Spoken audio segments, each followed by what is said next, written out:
Hey, what's up, everybody? It's your boy Skip, aka Skip and Tosh here. Thank you so much for tuning in to another Haul Day, New Comic Book Day video. If you're new here, welcome. My name is Skip and Tosh. I do all sorts of comic book and nerd related content, nerd culture related content, previews, sometimes, what's on my pull list, books that I'm looking forward to, reviews as well, eBay haul unboxings, surprise unboxings. And today we are doing a new comic book day haul, so I'm very excited to do that with y'all. Thank you so much for being here with me. I wanted to point out that there is a deal going on right now. If you are looking for a chair, if you're looking to gift someone a chair, whether it's a gamer or whether it's a business professional, someone an office chair setting, or someone who just needs an office style chair, if you just want to sit in a comfortable chair that's not a recliner, Tabu Ohana got your back. They make excellent chairs. You can see this black leather, really comfortable, squishy neck pillow. My head just like right there. Like it's just the rest of my back is cool because my head is just watching my big screen. You know what I'm saying? I just need someone to like feed me grapes. But awesome pillows, very nice embroidery. You can see the Tabu Ohana name right there, and there is a huge Tabu Ohana insignia in the back. For up to 45% off select chairs right now on the website, TABUOHANA.com. Tabu Ohana stands for Sacred Family. So since you are in my sacred family because you're here watching this video with me on my YouTube channel, if you put in the discount code SKIPTC on top of your potential 45% discount, that's almost half off.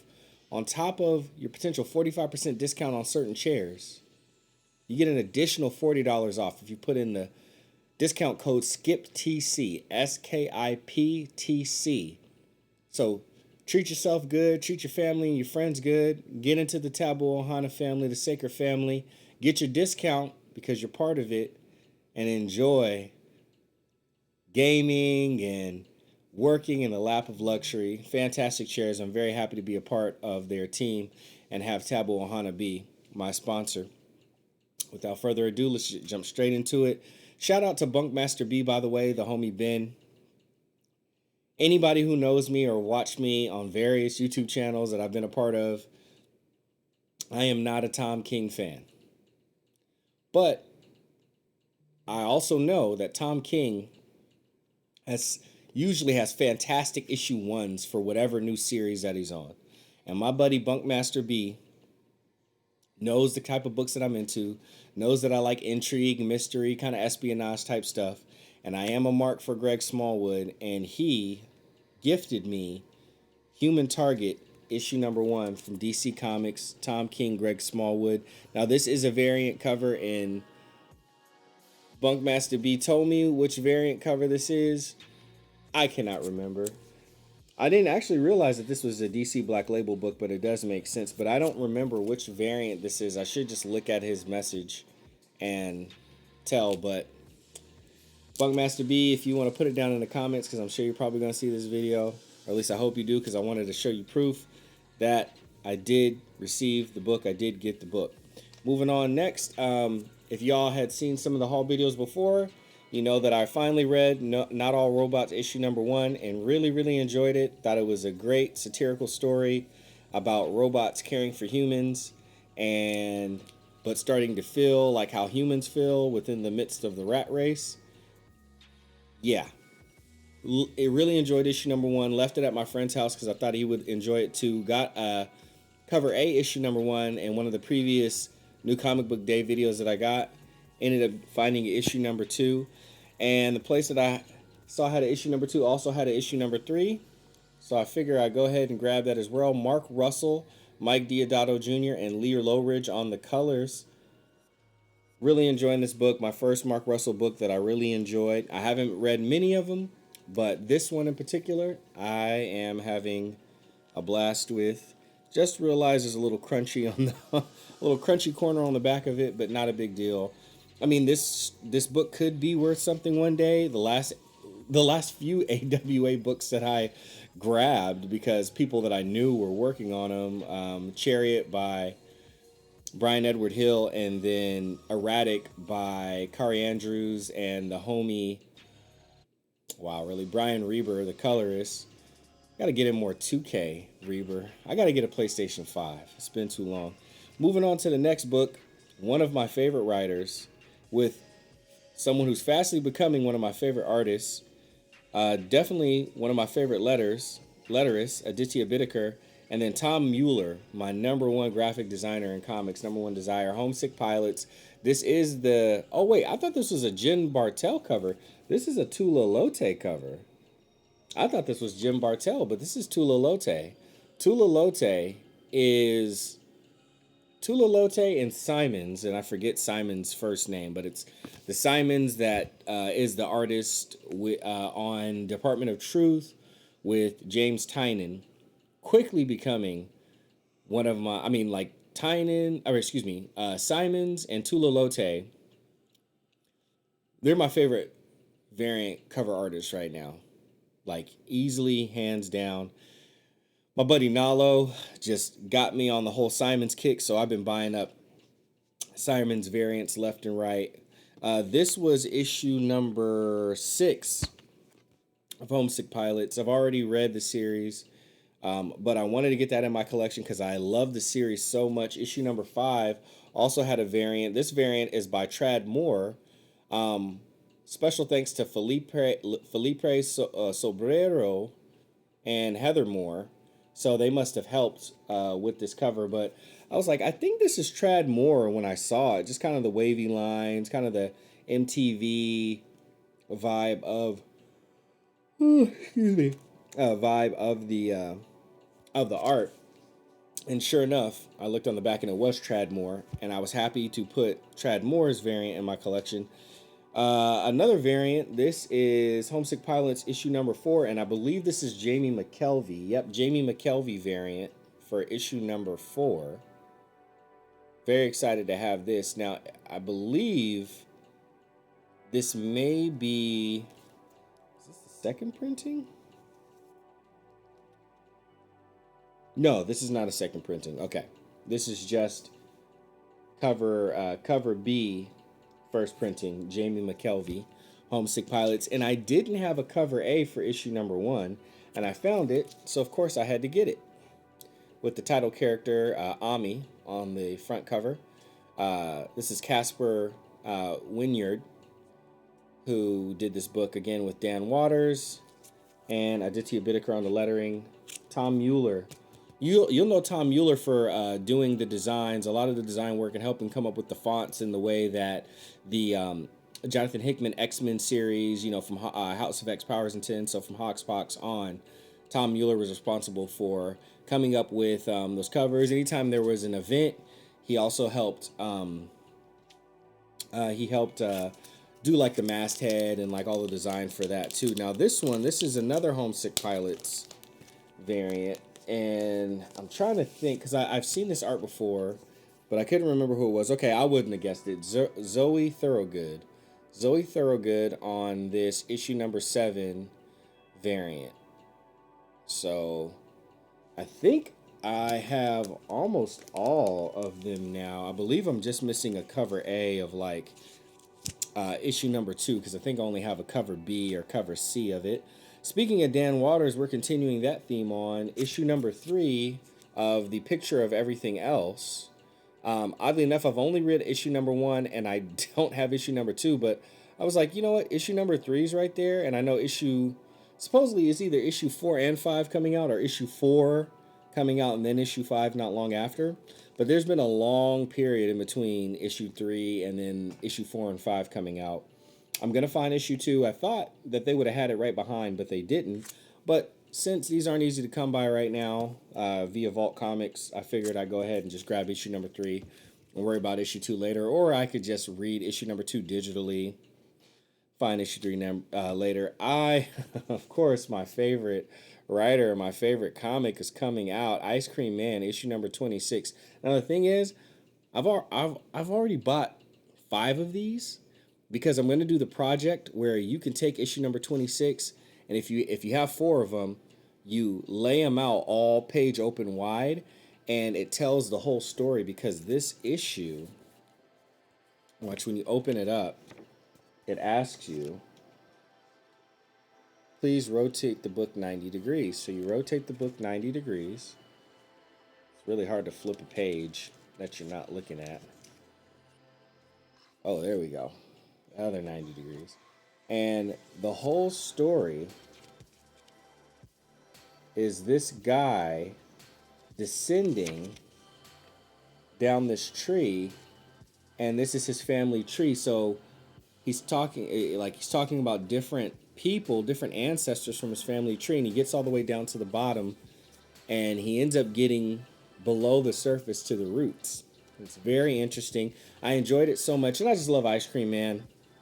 I thought it would be fun if my friend Jamie, she's gonna come over and help me lay it all out, and then get it all fixed on there, and then I'm gonna put it up in my room as a piece of art. So I'll have an open Ice Cream Man book in my room 24/7. And I'll come and I'll share it on here just so you guys can see what the heck I'm talking about. Like, why would this book guy buy? Now this is 6 because I gave one of the issues away to. I actually gave it away to Justin. Wow, because I'm talking about Greg Smallwood, Justin Greenwood. Oh man, that feels so weird. Like having 2 different people with Wood in their name, and then I'm like getting them jumbled up. But anyway, my buddy, he is a professional artist. He works on all sorts of books, but you'll probably know him from like Stumptown. He just finished doing a really cool adventure book called Compass through Image Comics. He also did some other stuff with Greg Rucka on the. Gosh, how am I? It's the book that got turned into a movie with Charlize Theron on Netflix. The name of it is escaping me. Oh, Old Guard. Old Guard. Did some work on the new Old Guard series as well. He's done a bunch of stuff. Justin is incredible. Check out his stuff. Jonathan Hickman, Pax Romana, my other favorite writer in comics. This is another one of the books that Hickman did the art on as well as wrote it and did the lettering. Very interesting story. This is issue 1 of 4. I did not have the singles. I read it as a digital trade, so it's nice to have a single. And there was another single, one of the more slept on series from Jonathan Hickman over at Marvel Comics, his Ultimate. So right after Mark Miller's Ultimates run, and I forget who hopped on after Miller, but then they broke it up and then they started a new series, and Hickman took over with Asad Ribic. And Asad Ribic's art is really good. You already know. I believe this is Dean White on the colors. Let me double check. I believe it's Dean White. Actually, you know what? I'm just going to say it's Dean White. Because what other colorist with the last name White and their colors look like this? Who actually... Well, this isn't Asad Ribic on the cover, though. I don't know who did the cover. Anyhow, read this Hickman book. It's really good. It came out of the Ultimate Universe. People slept on it. The first 2 trades are solid, and then after that, Sam Humphries takes over. So read the first 2 trades. You thank me later. It's a really interesting story. And if you really liked Hoxpox, some of the stuff that he was experimenting with that came up in Hoxpox, he was already doing in this book. And all of Hickman's Marvel stuff connects. So even though this is an Ultimate Universe, you know how I got wrapped up in all that stuff? There is a very important... Well, I'll just tell you. The Maker is in this book. Hickman does some fun stuff with the Maker, and the Maker, next to Miles Morales, was some of the few characters that made it out of the Ultimate Universe into the Marvel 616 universe when they shut down the Ultimate Universe via Jonathan Hickman's Secret Wars, which started in his Fantastic Four run. Well, he did a little trade for Fantastic Four. It was a 5-issue thing for the Dark Reign. They liked him. They put him on the main line all the way through. And then that ties into Avengers and New Avengers, which also had ties into the S.H.I.E.L.D. run that he did, which goes all the way through into Secret Wars. And of course, Infinity happens in the midst of that stuff, but it goes over into Secret Wars. And then after Secret Wars, that's when the Ultimate Universe got all wrapped up. But the Maker made it out, along with Miles Morales. Gun Honey. because I'm loving this book. I already had issue number 3. Still haven't read issue number 3 yet. But I did want to get this variant. It was on my pull list, and my shop didn't have it. And then I walked into my shop, and all of a sudden they did have it. Don't ask how. Probably something to do with Diamond. I got Gun Honey. And finally, can't get enough of Gun Honey. This was the issue number 3 cover that I already had, but I found a Virgin variant for it, and I couldn't pass it up. So I ended up getting the Virgin variant for it, and I'm very happy that I did. Actually, let me see who did this cover. This cover was done by Jay Anecleto. But, oh yeah, I can't wait to read this book. Look, I pop it open, and I'm just looking on the side. I really like the interiors, too. The interior art is really solid. Ong Hor Kang is the artist for this one. Charles Ardai is the writer. Colorist is Asaifer Rahman. And letterer is David Leach. And if you want to see a little bit of the interiors, there you go. Interiors are solid too. And the story is really good. This is very, like, I thought this was going to be a cheesecake comic, and I buy some cheesecake sometimes, but cheesecake alone doesn't keep me. Ask RDV, my buddy RDV, the real Dr. Venkman. The Zenescopes, they actually got some pretty decent writers, and Dynamite actually got some pretty decent writers. I'm sure they do. I'm not going to say that they don't, but I need something that has a little bit more plot than even those. And I shouldn't bag on it because I'm not reading those. I mean, and I'm not bagging on them. I buy Dynamite comics sometimes too. I just buy them for the covers most of the time. But it's few and far in between. This Gun Honey book is more than that. It's deeper than that. It's got more going on than that. And it has been way above my expectations and has been pulling me in, and I can't wait to read issue number 3. But that is my new comic book day haul for today. Thank you so much for coming and hanging out with me, taking a look at some of the books that I acquired, some things for the collection, some things for the reading, but all things for my comic book pleasure because I love comics. You love comics most likely too. Thanks for joining. Tabu Ohana, chairs, office chair, gaming chair, up to 45% off right now. Put in my discount code, get another $40 off. Skip TC, SKIPTC, tabuohana.com. Don't apologize. Be yourself. Do yourself a favor, be a good self. Come back to my channel again sometimes. Feel free to hit the follow button, subscribe button if you like to, make sure you don't miss a video. You can also turn on the bell notifications if you want it fresh out the oven. But and if you like the video, please give it a like. I usually don't ask for those, but it does help the channel grow and it helps the video spread around. So I appreciate it. And I'll be seeing you guys next time. Skip signing out.